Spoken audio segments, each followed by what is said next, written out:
Esse é o quadro Palavra Encarnada para a TV Fala Leonel.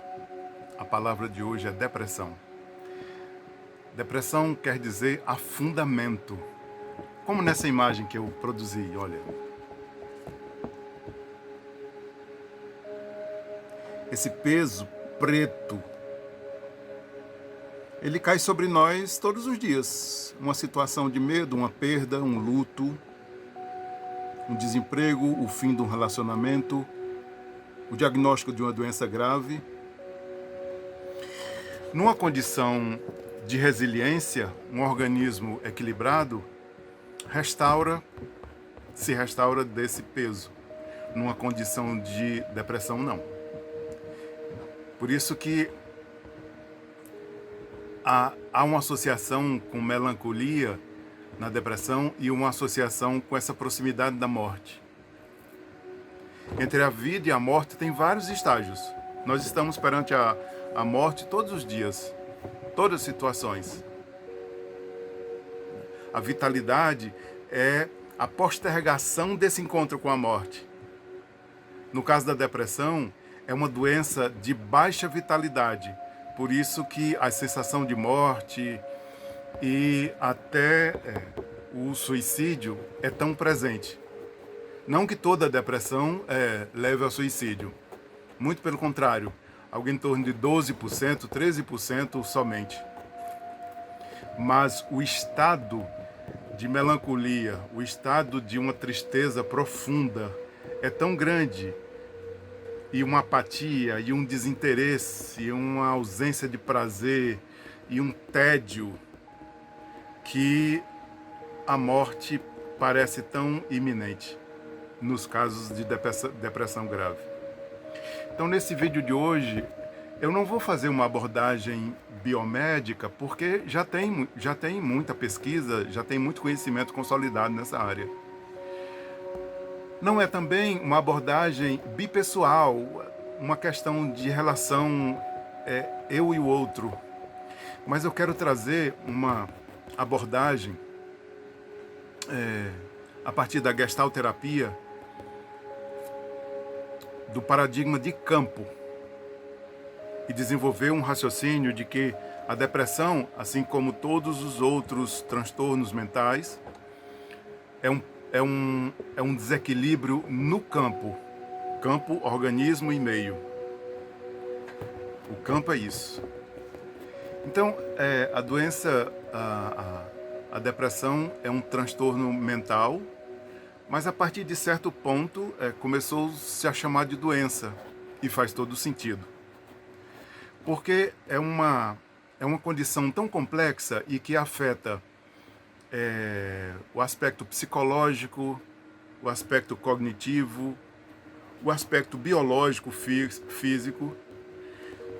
Então a gente pode dizer que é uma doença biopsicossocial. A depressão afeta o sistema endócrino, os hormônios, afeta o sistema metabólico, as reações químicas que nos mantêm vivos, afeta o sistema imune. A pessoa num estado depressivo tem uma baixa na imunidade. Afeta o sistema neurológico, especialmente cérebro, tanto as estruturas como neurotransmissores. Afeta o sistema cardiovascular, com comprometimento vascular e cardíaco e cerebral.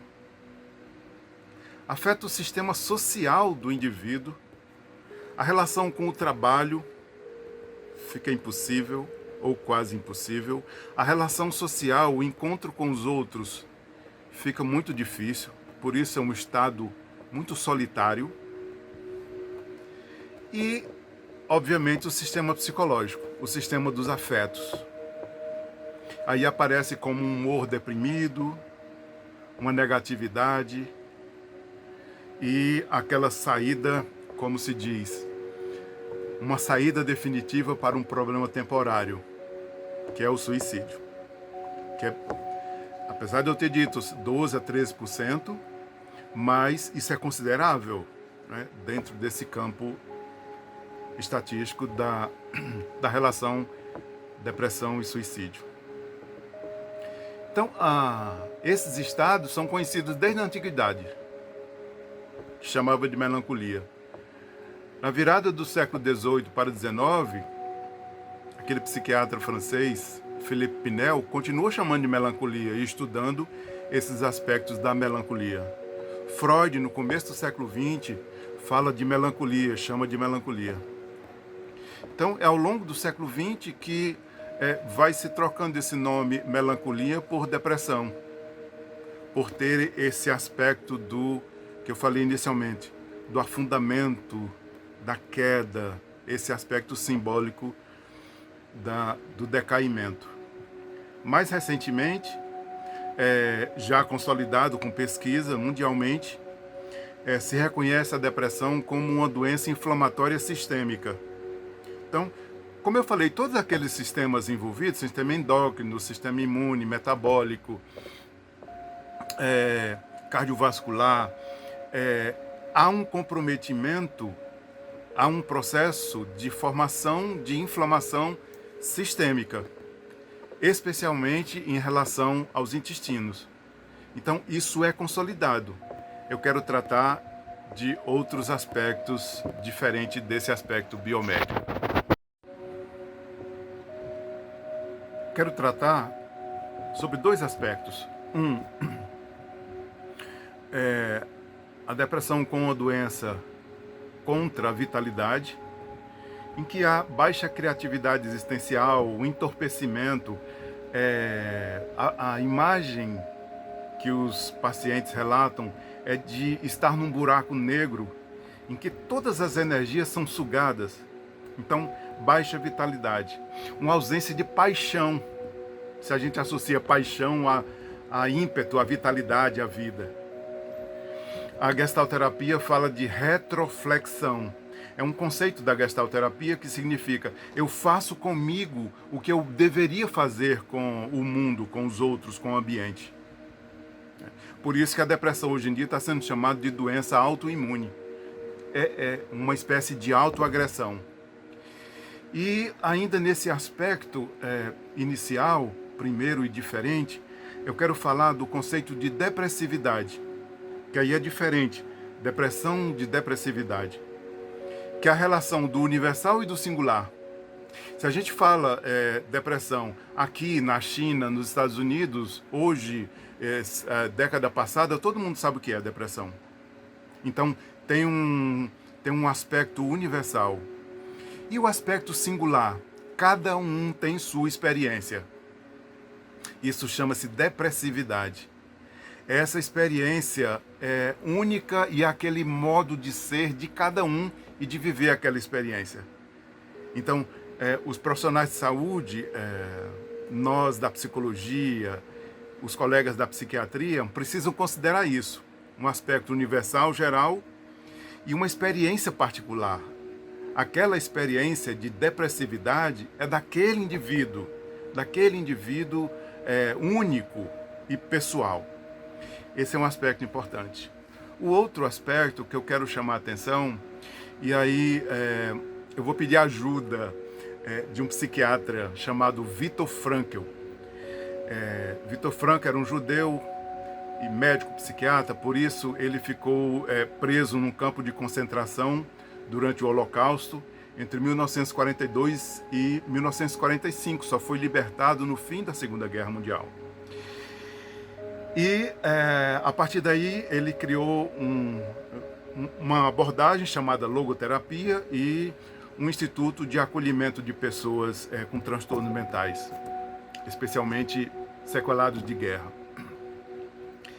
E Viktor Frankl desenvolveu uma teoria muito interessante e ele diz, no relato sobre a vivência no campo de concentração, que o que salvou do campo de concentração, daquela experiência extrema humana, foi a busca de sentido. Ele colocou como sentido sair dali, daquele campo de concentração, sair vivo e usar aquela experiência para desenvolver uma abordagem psicológica e psiquiátrica. Então, esse segundo aspecto que eu quero trabalhar agora nesse vídeo, mesmo que rapidamente, é a busca de sentido e esses tempos contemporâneos da falta de sentido que vivemos. Então, atualmente há uma baixa criatividade existencial. Então, o que se vê é muita repetição, muito padrão, e um entorpecimento afetivo, um tédio. O tédio, ele se estabelece quando os fins ocupam... os meios ocupam o lugar dos fins. Então, o prazer, ao invés de ser a conquista depois de um trabalho realizado, depois de um encontro, etc., o prazer é antecipado. E aí, obviamente, é uma conquista esvaziada. Por isso que Viktor Frankl fala de vazio existencial, que é muito isso que estamos vivendo contemporaneamente, um vazio existencial. E aí ele alerta por uma coisa, Frankl, ele alerta assim: nós perguntamos muito qual o sentido da vida, qual o sentido da vida. A vida não tem sentido em si. É a vida que nos pergunta isso. Por isso que nós temos a responsabilidade quer dizer responder. Nós temos a responsabilidade de responder a essa demanda da vida. A vida nos pergunta: qual o sentido? Qual o sentido? E aí, qual o sentido? Como é que nós respondemos essa pergunta para a vida? Eis aí o sentido da vida. Eis aí aquilo que vale a pena lutar, acordar de manhã, trabalhar, atravessar dificuldades, etc. Buscar resiliência para superar afundamentos da vida cotidiana. Então, não existe um sentido da vida pronto e acabado que eu vou lá e acesso. Eu que dou sentido à vida. Por isso que no caso de depressão é tão difícil, porque a pessoa não tem ânimo para colocar sentido na vida. E aí o tratamento vai ser no sentido de restabelecer essa capacidade de se afetar e de produzir e de criar sentido, a possibilidade de criar novos significados para a vida, restaurar a utopia, restaurar os sonhos, a capacidade de utopizar, de sonhar com o futuro. E o melhor tratamento, o responsabilizar-se. Claro que é difícil, mas é o caminho.